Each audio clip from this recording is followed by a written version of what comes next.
On May 6th, several events were held as a part of a celebration for Japanese Hall. The events began at the Legacy of the Plains Museum with presentations from those involved with the Japanese Hall project. Today we had several presentations, so at 10:30 we had someone who spoke about the Japanese graves at various locations, including the Fairview Cemetery. But the weather did not cooperate with us, so we didn't get to do our cemetery tour. At 1:30 I spoke just about general Japanese American and Japanese history, from immigration through the military, what happened during World War II, and then after that. Third, we had a person that presented on the camps, or two people who presented on the camps. Following the presentations, a Nebraska State historical marker for Japanese Hall was dedicated. It's a real good introduction into the Japanese American history here. Hopefully it'll get people to the museum and to the hall to be able to see this wonderful place that has been built. And really a testament. So it's extremely important to us. And it also kind of illustrates the importance of the Japanese community here in Nebraska, and for the state to recognize that we're truly blessed to be able to have their support.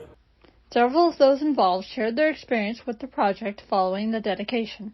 So I originally started out as part of the advisory council for Western Nebraska. So there was two advisory councils, folks on the eastern side of the state and then folks on the western side of the state. And so I started out on that advisory council as kind of almost a legal role, but as I changed jobs, my position changed, and more recently my main involvement has been assisting with translations of exhibits or items that they had questions about, and maybe some cultural questions on stories or exhibits that they had. The process to bring the hall really started in the very beginning, when in 2012 I learned about the Japanese Hall. I learned that they were going to demolish it, and therefore we decided to rescue that hall. And then we wanted to be able to, we had to come to an agreement with the people who actually own the hall and the person who planned to buy the hall, and raise money in order to actually lift and move the building from Scottsbluff to the Legacy of the Plains Museum.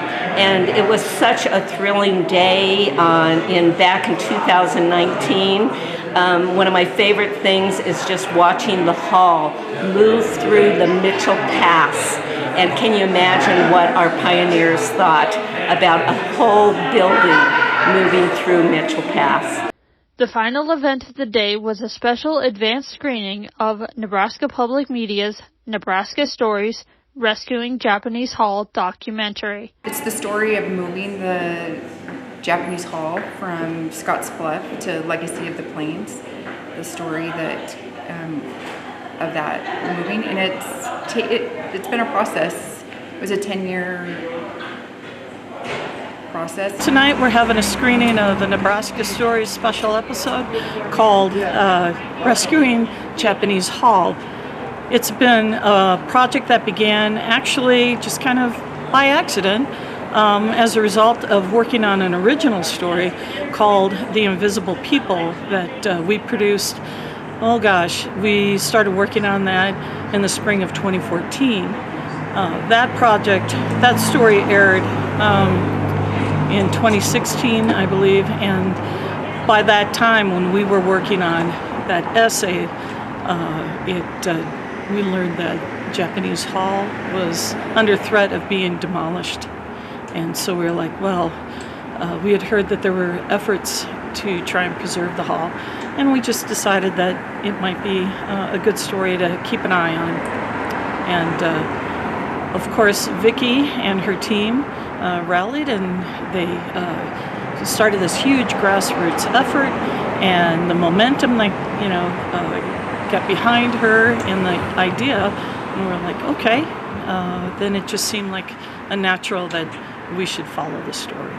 After the screening, a Q&A with the producers of the film and those involved with the Japanese Hall project was held.